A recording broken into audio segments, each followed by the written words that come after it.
Om.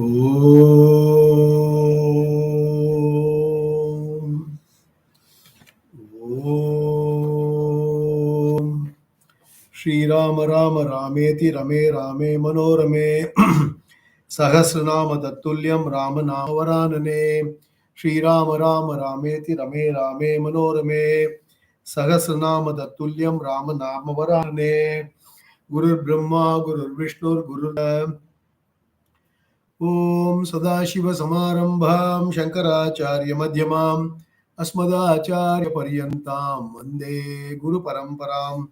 Om Pranams to the lotus feet of the Lord, pranams to all the Mahatmas and Gurujis, pranams to all of you. Pranadhrit Pranajivanah Tattvam Tattva Videgatma Janma Mrityujara.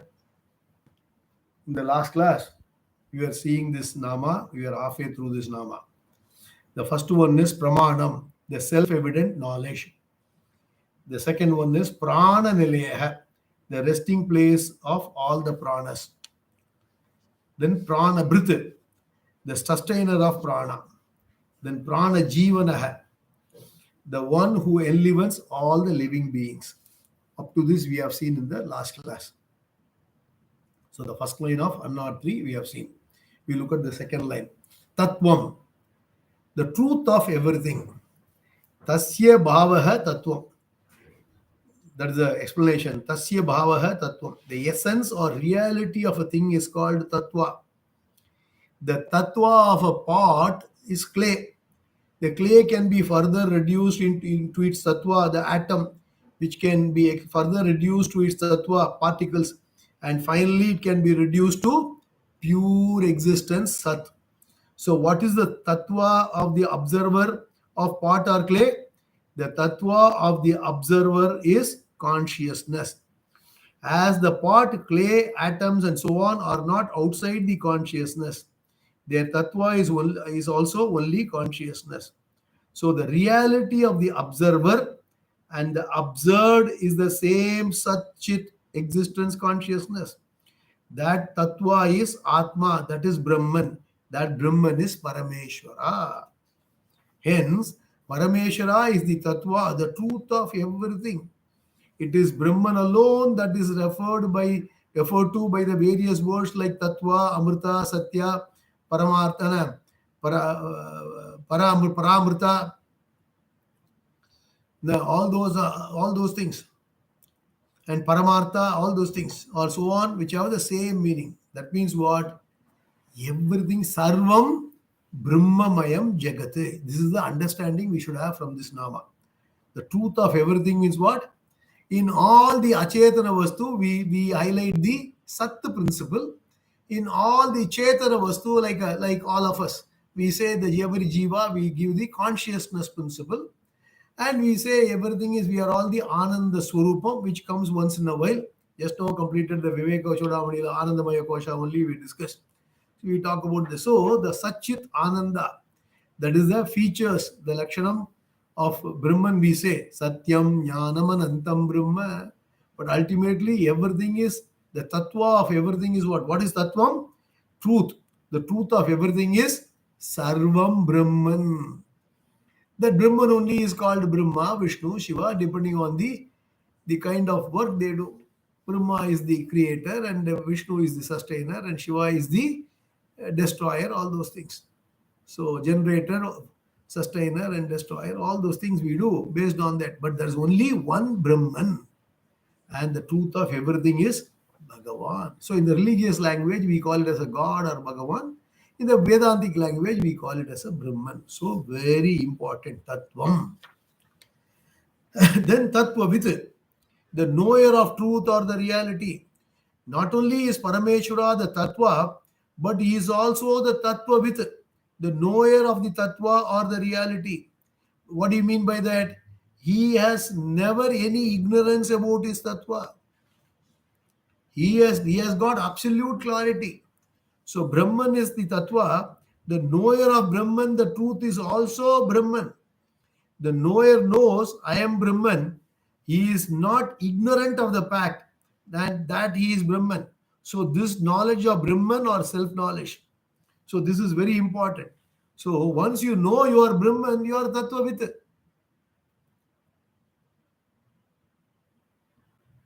Tattvavittu mahabaho gunakarma vibhagayoh guna guneshu vartante iti matva na sajjate. Bhagavad Gita. Tattvavit. Tattvavitana tattvatai arindavan. One who knows the Brahman is knows the Brahman, that I am Brahman. That is very important. The knower of Brahman is Brahman.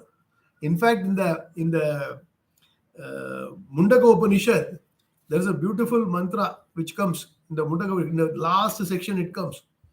Na sayohavai tad brahma sayohavai tad paramam brahma veda brahmaiva bhavati. Beautiful mantra comes. Sa yohavai tat paramam brahma veda brahmaiva bhavati. The knower of Brahman becomes Brahman. Becomes Brahman, within quote becomes. What does it mean? He understands he is the Brahman. Either you understand or not, all of us are only Brahman. Only the jnanis understand, others ajnanis do not understand. That's it. So Sarvam Brahmamayam Jagati is a fact. Whether you know the fact or not, it is your choice. If you study systematically, we also can say we are Tattvavit. Tattvatai Arindavan, the knower of truth or the reality. Bhagavan is Tattvavit. For us, we have to study, then only we will get to know. Whereas Bhagavan need not study because Bhagavan is that Brahman. So he need not study at all. Whereas we have to study to understand. All of us have to study. Either in this Janma or the previous Janma, you should have studied, like Ramana Maharishi. Because they again repeat question. Again, you have to answer all those possibilities. Then people will say, how Ramana Maharishi knew everything? The answer is he studied in the previous Janma. How Shankaracharya knows everything? He studied in the previous Janma. So anybody who was there, or you can say, some people say some of them as Avatara Purusha, it is depending on your thing. Nobody can prove somebody was is Avataram or not. It is purely a belief. So you keep it that way. That's what it is. So any Tattvavit, being the knower of Brahman, is Brahman alone. Since Parameshwara knows the Tattva, the truth of himself, he is Tattvavit. Every Tattvavit is Parameshwara. When you say he, she and all, we have to do some gender, we are using it. Okay. Brahman is without any this thing. Anyhow. So Tattvavit. So Tattvam Tattvavit. Then Ekatma, the oneself. Bhagavan is Ekatma, the one self of all. He is one, but that one is not a member of a set. All that is there is non-dually one. That is the truth, and it is one, and it is the one limitless also. It is limitless, self-existent, self-revealing consciousness, Atma. So Aitareya Upanishad says, Atmava idam eka evagra asit nanyat kinchana vishat. In the beginning, there was only one Atma. There was nothing else that blinked. So Atma means the Swarupa, the essential nature. The word Atma has these meanings. That which pervades everything, that which withdraws everything into itself in sleep and playa, that which eats all the Vishayas, that is, enjoys all the experiences, that which exists, that which always exists. Okay. Atma is the very essence of every experience. That is the truth of the knower, known and knowledge. So that which is in the form of consciousness reveals itself all the time. It is still all the time. So Ekatma. Then Janma Mrityu Jaratigaha. Janma Mrityu Jaratigaha. One who is not subject to birth, death and decay. Janma and Mrityu, birth and death, are the two sides of a coin. If an entity is born, then what happens? Then Vardate, it grows and becomes an adult. In adulthood, there is a total change, Viparinamate, metamorphosis. Then Apakshiyate, it declines. Finally, Nashyati or Vinashyati, it dies. So, all of us have got the birth, growth, then changes, then finally decaying, and finally perishing. Shad Vikaram we have seen. Asti, Jayate, Vardate, Viparinamate, Vipakshiyate, Apakshiyate, Viparinamate, Apakshiyate, Vinashyati. So we have seen that. So Jara is old age. So Janma Mrityu. Then Jara means old age. If a person lives, then he or she has got the old age. That is shown by the word apakshiyate. Bhagavan has got none of these sixfold modifications. Nirvikara hai Bhagavan. So he is Janma Mrityu Jaradika. He is above the Janma Mrityu Jara Rahita hai. He is above the birth, death, and old age. That is not subject to these sixfold changes. And the self is neither born nor does it die. Self is the Atma. Okay, it does not originate from anything, nor did anything originate from it. It is birthless, eternal, undecaying, ancient. It is not injured, or even when the body is killed, it is not killed. Gita says, in fact, the Gita shloka is borrowed from Kathopanishad. I will go first give the Gita shloka, and then I will go to the Kathopanishads and give you the reference. Bhagavan has almost verbatim copied except minor changes. न जायते म्रियते वा कदाचित् न्यायं भूत्वा भविता वा न भूयः अजो नित्य शाश्वतोऽयं पुराणः न हन्यते हन्यमाने शरीरे न जायते म्रियते वा कदाचित्. At any time it has neither birth nor death. And na hanyamane, na hanyate hanyamane sharire. It neither kills nor killed. So the same shloka is coming in this Kathopanishad. न जायते म्रियते वा विपश्चिन्न नायम कुतश्चिन्न बभूव कश्चित्. This is the first line, now there is a change. Second line is the same. अजो नित्य शाश्वतोऽयं पुराणः न हन्यते हन्यमाने शरीरे. From this you can understand Gita is only the essence of the Upanishads. Sarvopanishado gavo dogda gopala nandana. So everything is Upanishad pramana. So here it is saying is Janma Mrityu Jara Rahita hai Atma. So the reality, the Swarupa of the Atma is that it is Janma Mrityu Jaradika. The one who transcends all the sixfold changes is the one who makes these changes possible, of course, along with Maya, but himself does not undergo any change. He is in the form of formless consciousness, which is not subject to any change at all. So now we have completed the shloka number 103. We got 5 more shlokas. So we'll soon completing the Vishnu Sahasranaamam, maybe another 2 or 3 classes. Go to shloka number 104. Bhurbhuvasvastarustarah savita prapitamahah yajyo yajnapatir yajva yajnyango yajnavahanah.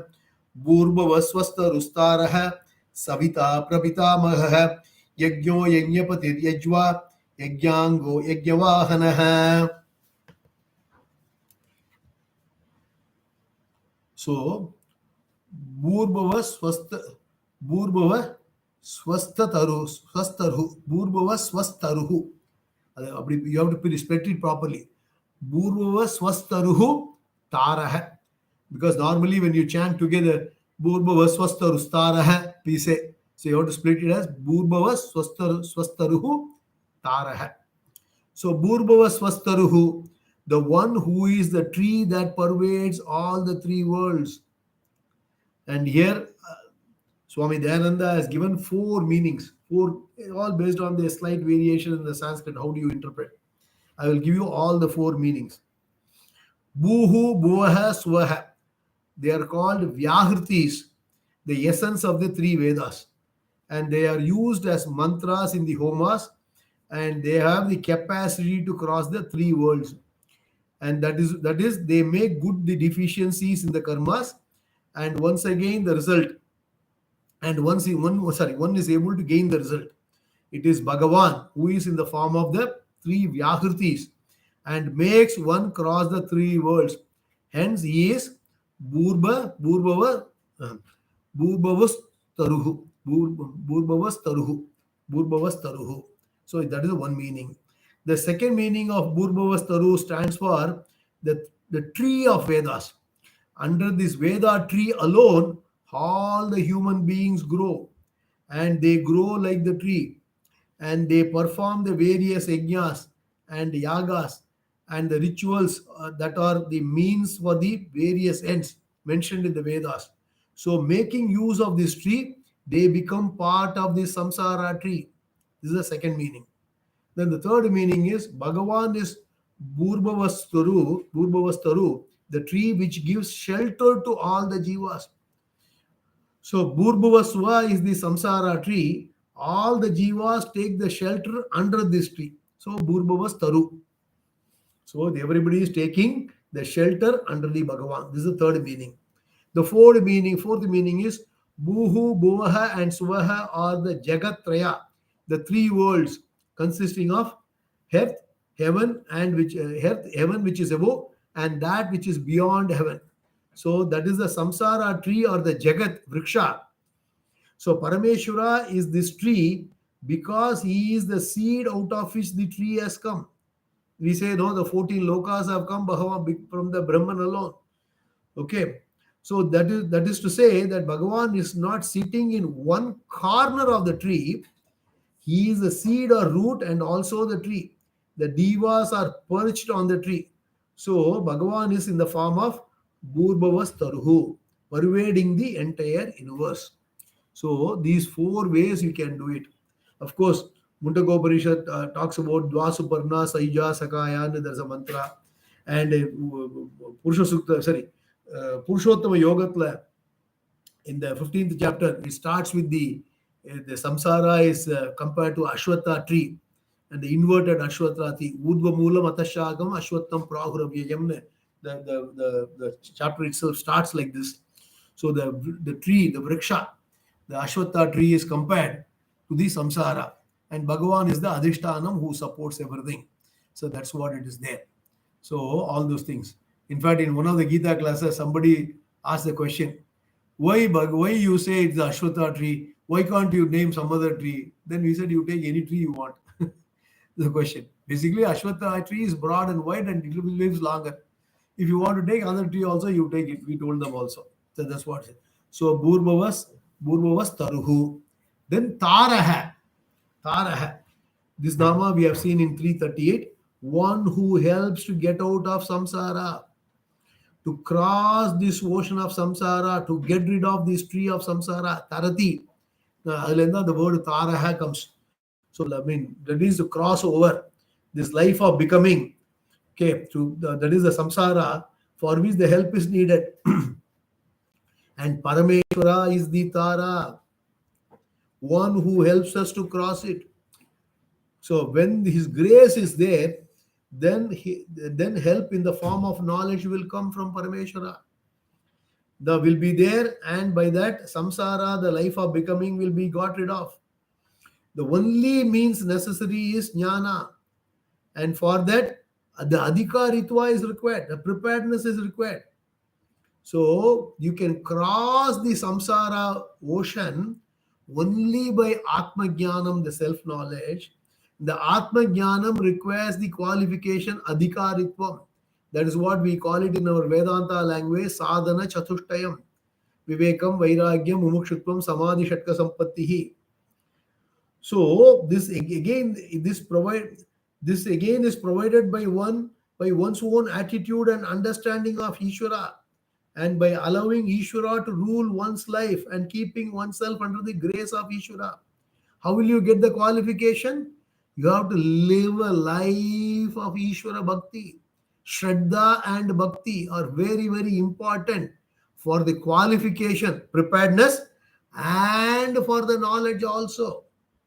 Then only you will be able to cross over the samsara. Taraha. Bhagavan is the Taraha. He will be able to help you. No, he will be able to help you only when you are able to hold on to Bhagavan. So how will you hold on to Bhagavan? What do you mean by holding on to Bhagavan? What is that? No, that means if you have to live a life of dharma.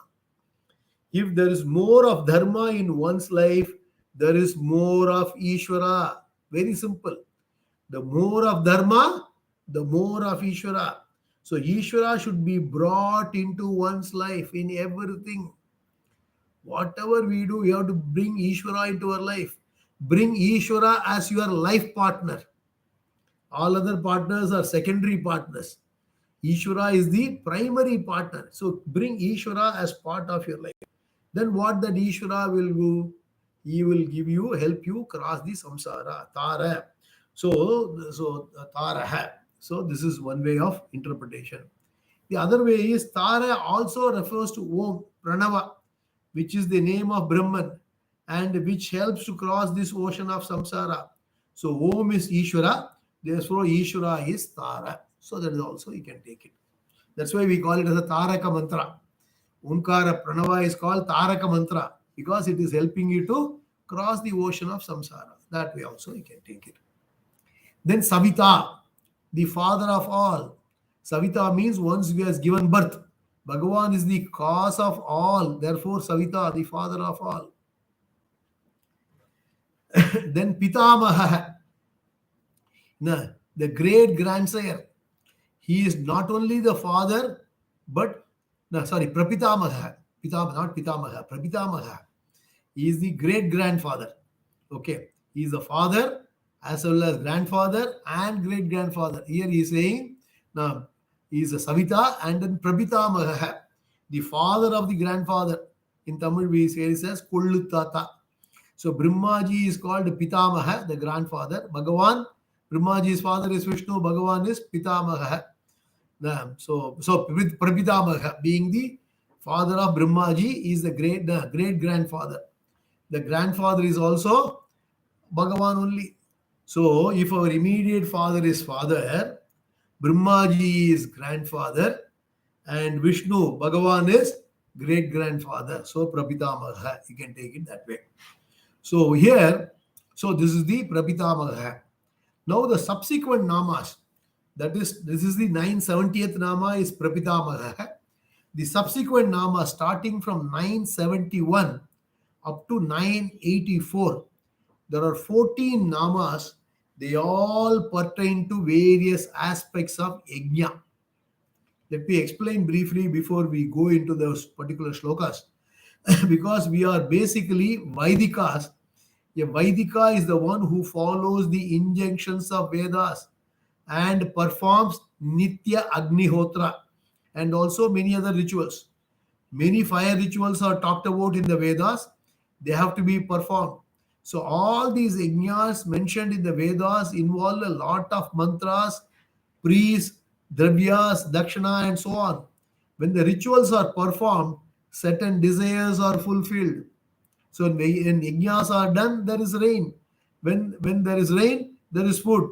And money also is there. Yajna involves spending money. When there is money and food, people perform yajnas. So in turn, brings food and money. So it is a continuous cyclic process. Idata Bhagavan Gita says, Annad bhavanti bhutani parjanyadanna sambhavah yajnad bhavati parjanyah yajna karma samudbhavah karma brahmodbhavam vidhi brahmakshara samudbhavam tasma sarvagatam brahma nityam yajne pratishtitam. This cyclic process beautifully given in Bhagavan in the 3rd chapter. So it is a cyclic process. So the whole life is yajna based. And this particular mindset from which strict Vaidikas find it difficult to come out. So the yajnas refers to the Panchamaha yajnas, the fivefold yajnas. Deva yajna, Pitra yajna, Rishi yajna, Manusha yajna, Bhuta yajna. I have explained earlier. So this fivefold yajna. So life has to be full of yajnas only. Of course, yajna, some places yajna refers to the fire rituals, but any fivefold contributions also are called yajna.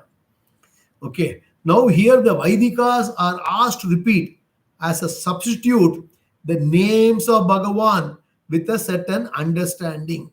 So what is that? The daily repetition of these names like Vishnu Sahasranaamam can replace the fire rituals. Everybody cannot perform the fire rituals, need not perform. It is difficult for a Vaidika to accept this, and hence he is told that the repetition of the names of the Lord is yajna. Every anga, every limb of the yajna is Bhagavan. In fact, Bhagavan says, to corroborate this, again, Bhagavan says in Gita, yajnanam japa yajñosmi. So initially I said yajna is a fire ritual, then I replaced that fire ritual with Panchamaha yajnas or unit or worship of yajna, thought of worship of Lord, keeping Bhagavan in your life, in your mind all the time. Ananyam chintayam tomam yajana paryupasate. So you have to keeping Lord in your mind all the time is the yajna. So, so with this background, let us go and then chant shloka number, shloka number 103, sorry, 104, second line in the ஆரம்பிக்கிறது. Okay. It is starting from the second line of the shloka number 104 itself. Yes, so first nama is what? Yajna. One in the form of yajna. So a ritual done to worship Lord is called yajna. Though any act of worship is called yajna, here it mainly refers to the rituals prescribed in the Vedas, where fire is involved. Oblations are offered into the fire with chanting of mantras, invoking various devatas for gaining various results. So Bhagavan is the very yajna, whether it is Nitya yajna, Naimitya yajna, or Kamya yajna. Nitya yajna is called obligatory rituals done regularly. Naimitya yajna is obligatory rituals done on special occasions. And Kamya yajna means the rituals done for fulfilling the specific desires. Thus, yajna can be done for fulfilling an individual desires, like for example, Putra Kameshti Yaga for progeny, or for collective desires as for rains. So one may perform simple Agnihotra or elaborate rituals like Ashwamedha. All of them are Parameshwara alone, because Yajnove Vishnuhu. Yajna is Lord Vishnu. So he is called Yajna also because he is the Sanghata, the one who unites the jivas with their karma palas through the yajna. Sanghata means the joiner, one who is the bridge, one who is the one who unites the jivas, because the jiva performs the yajna and by asking for karma pala. So he is the one who connects. So he is the yajna. Beautiful nama. Then the next one is yajna patihi. Here it says Lord he is the Lord of yajnas. Bhagavan is the Lord of yajna. In every yajna, be it a simple or complicated one or more devatas are invoked and different oblations are offered. So that devata is Parameshwara, and hence he is Yajnapati. He is also the protector of the yajna also. He is the protector. So I told you Yajnapati, because when you offer to any yajna to any Bhagavan, for example, today is Saturday, you go to Shani Bhagavan, I offer something. Then Shani Bhagavan himself is controlled by the ultimate Mahavishnu. In the religious language, ultimately in Vedanta, we say Brahman. That is the only thing. He's the ultimate boss. So he is the Yajnapati. Then Yajva. Then Yajva means what? The performer of Yajna. Yajva is the one who performs the Yajna. That is the Karta of the Yajna. He is now the Karta, doer, and later becomes the Bhokta, the enjoyer of the Karma Phala. So Yajna is nothing but Parameshwara. There's no Karta without Sachidananda Atma. The consciousness conditioned by and the Antakarna alone is the knower, doer, and enjoyer, and so on. So the the mind sense complex is part of the total manifestation of Parameshwara. Because the total includes the individual manifestation, therefore Karta is not separate from Ishvara. Hence he is Yajva. Then Yajva, then Yajnangaha, one for whom the Yajna is a limb. The limb. So Parameshwara is pictured as having various aspects of the Yajna as parts of his body, and hence he is Yajnanga.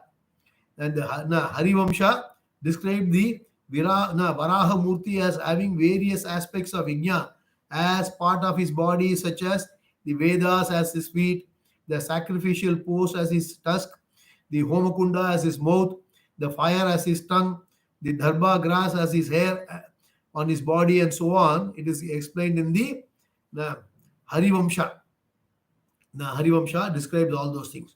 So he is Yajnanga. Then Yajna Vahanaha, the one who causes the Yajna to take place. Yajna Vahana.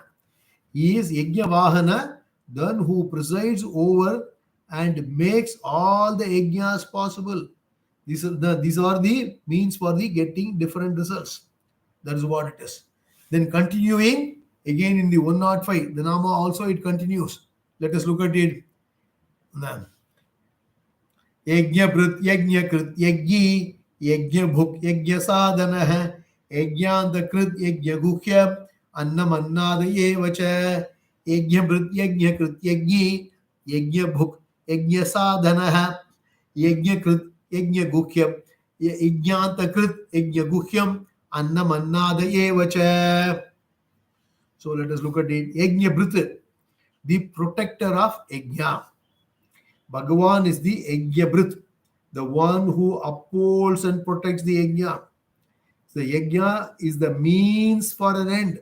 By performing the, for example, Putra Kameshti Yaga, one will be blessed with a child. Only if the result is God, the Yajna becomes a means for an end. If it happens, then the sadhana, sadhya, sambandha, the connection between the means and end is established. This is how all the yajnas are sustained. If these are proved, then by extension, the other yajnas which are done for gaining heaven and so on can be trusted.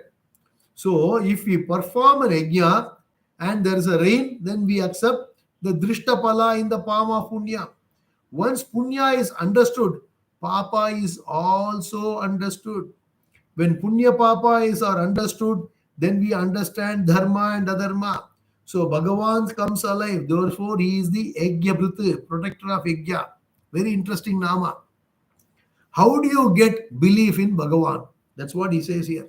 How do you get the belief in Bhagavan?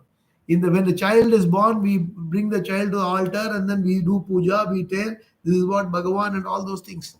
Ultimate, when the child grows a little bit more, you show me where is Bhagavan.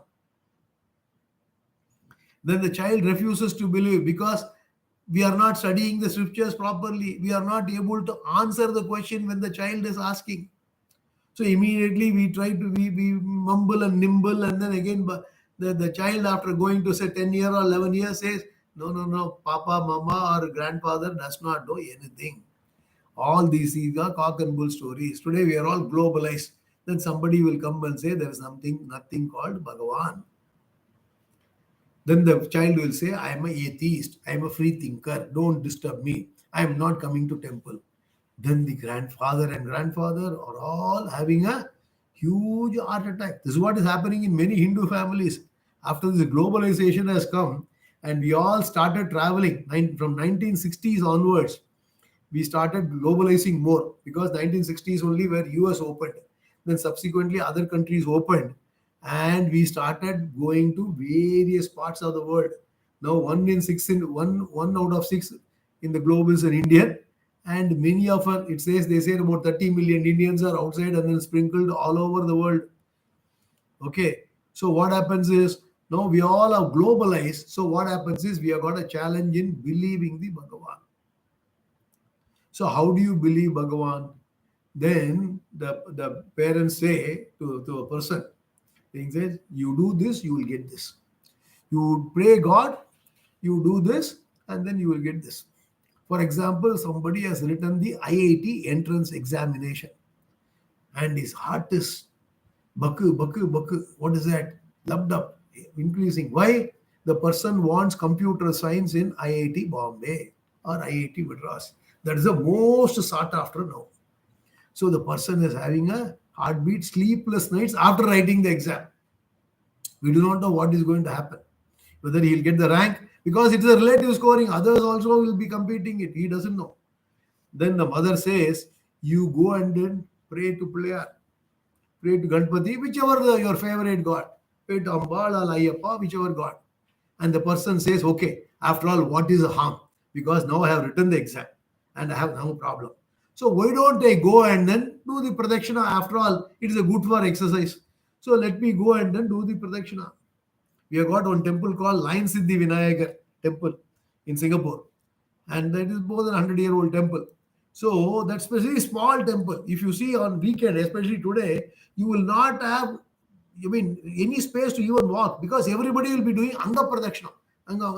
With every feet, they will keep on doing like this. So they do a Pradakshina. So there will be no space to even walk. Why? Because everybody has got the Vendudal. They are asking for something, they go and pray to the Lord. And this person also go to Lion Siddhi Vinayagar, and then he has done it. What happens is results come, He is in the top 25 ranks in IIT entrance examination. Elated. Because for that rank, you are guaranteed. Because you choose, you are the first one called for the this one. Then after that, what happens? He becomes the Parama Bhakta of Vinayaka. Everywhere only Vinayaka, Vinayaka only. So Bhagavan says, Yo yo yam yam thanum bhaktaha shraddhaya chitum ichchati.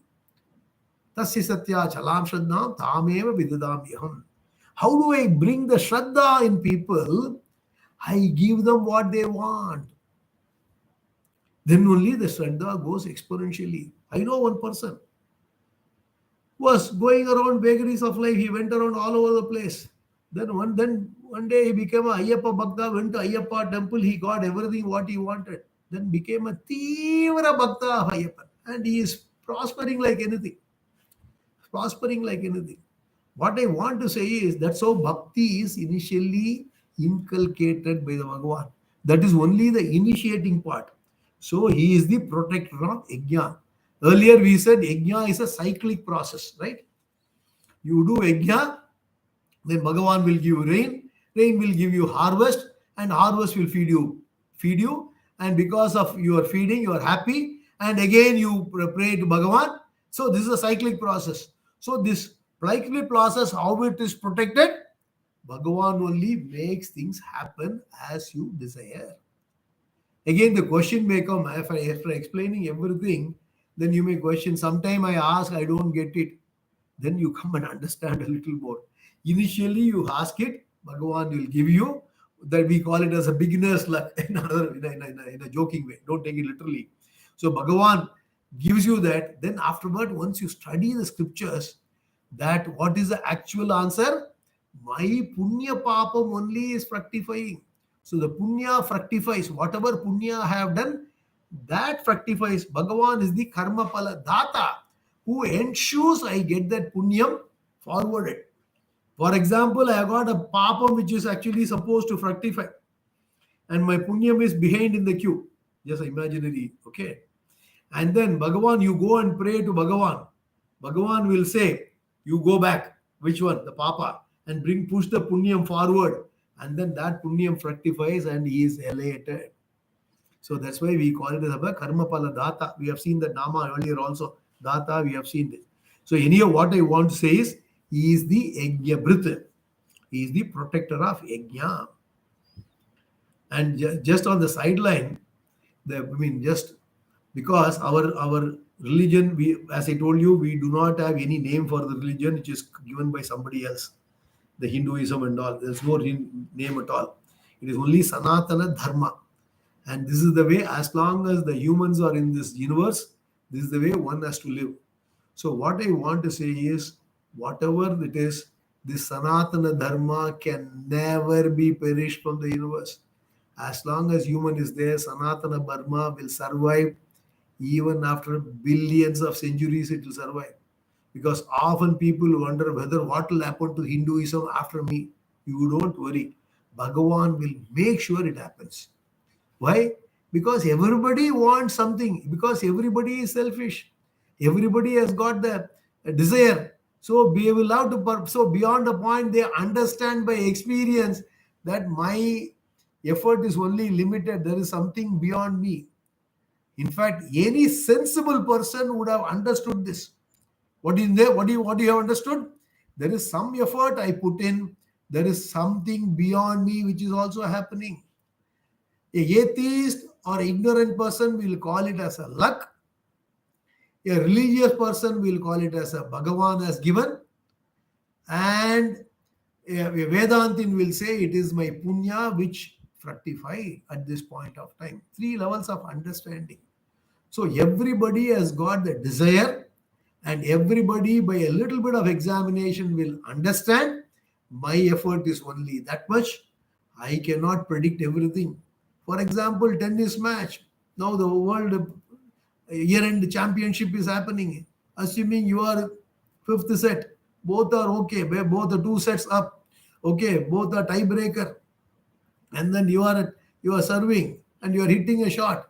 The shot going in or out only a fraction of a mm, and today technology is able to capture it.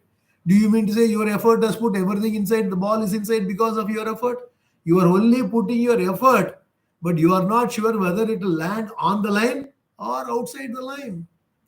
That's where Bhagavan, that one point can make or break for both of them. That is where we say it is the Bhagavan. A believer will say it is Bhagavan. A Vedantin say will a Punyam has come. A non-believer will say it is my luck. So you ask any of the sports person, they will say, I do not know how I won. I never thought. I never thought I'll be able to make it, but I made it. Football, same thing. The goal comes because World Cup is starting, right? So football, so it comes, he kisses the goal post, goes away. Sometimes it kisses the goal post, it goes inside. Do you mean say I did the kicking? No. So that's what our Upanishad beautifully say. Pariksha lokan karma chitan brahmana nirvedam ayat. So you examine your life, you will understand there's a Bhagavan. You examine your life. That requires a little bit of reflections. Hey, how it is done. So that is where every other philosophy, lot of people give a talk. Let me complete that point also. Lot of people give a talk saying that what? You accept everything because you don't control the outcomes, you accept everything. Even yesterday, there is one WhatsApp which came with the Japanese two words and say you accept and put everything and as acceptance, then you will be very happy. How will you accept without Bhagavan? You cannot accept emotionally, you will refuse to accept. Especially the things are not going in your way, you will refuse to accept. So there is no acceptance possible mentally, even though you understand you are not in control of outcome. After writing the examination, whether you will get the rank or not, you are not in control. You know very well, but you refuse to accept and you still ask, why me, why me, why me all the time. So it is very important that it is not only we can accept only when we bring God in our life. Without bringing God in our life, there is no acceptance possible for a normal human being. He will continue to ask, why me? Especially when you suffer. When you get the rank, you will not say. So that's why when you bring the God into your life, then you will understand Ishvara is the one. Ishvara Anugraha has come. That means what? My life is governed by two forces. one is one is my free will by which I contribute. It is a small portion. But that small portion is important. Without my small portion of preparing for the examination and going and writing for the examination, how can I do it? I have to put the effort. But there are lots of things. There are 100,000 people writing IIT examination. And who is superior to me and inferior to me? Who is having what preparation? How will I know? So who are all going to be ahead of me or behind me? I do not know. So 100,000 people effort is going to be determining your rank. So your effort is only a small component and 100,000 people effort is also going to be there, which is a bigger component. That is what we call it as a Ishvara. We do not know. That's what Ishvara Anugraham. So understand very important that our life is governed by two forces, free will as well as the Ishvara Anugraham, which is otherwise called, in one more term, we call it as a fate or vidhi. That is also Bhagavan. Normally, when you use the word fate or vidhi, we put a wrong connotation. Vidhi can be positive also, but our mind is so conditioned. Whenever we say vidhi, then we always take negative. That's why we say Ishvara Anugraha. Ishvara Anugraha give you the positive aspects. That's it. So free will and fate, because FF. So free will and fate, or Ishvara, or individual prayatna and individual effort. Jiva prayatna and Ishvara Anugraha will determine in the outcome. So Bhagavan is the Yajna protector of Yajna. Because why? Because there are always so many intelligent people who always say that I have got only limited control or influence. You take anybody who is successful in life, they will come back and say, I only have this much contribution. It is only Bhagavan.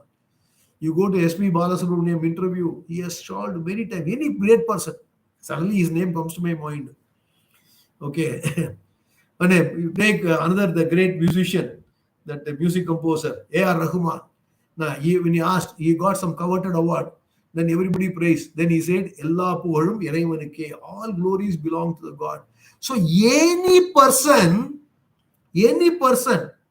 from any background will always understand, I have got a limited influence. Bhagavan is the ultimate. So yajna will continue, yajna way of life will continue, Bhagavan will protect it. So we will stop with this 976th Nama, Yajna Brith. We will continue the rest of our shloka in the next class. Om Purnamadav Purnamidam Purnat Purnamudachyate Purnasya Purnamadaya Purnameva Vasishyate. Om Shanti Shanti Shanti. Loka Samasta Sukino Bhavantu. Loka Samasta Sukino Bhavantu. Loka Samasta Sukino Bhavantu. स्वस्ति प्रजाभ्यः परिपालयन्तां न्यायेन मार्गेण मही महीषाः गोब्राह्मणेभ्यो शुभमस्तु नित्यं लोकाः समस्ताः सुखिनो भवन्तु। श्री गुरुभ्यो नमः। कृष्णार्पणमस्तु।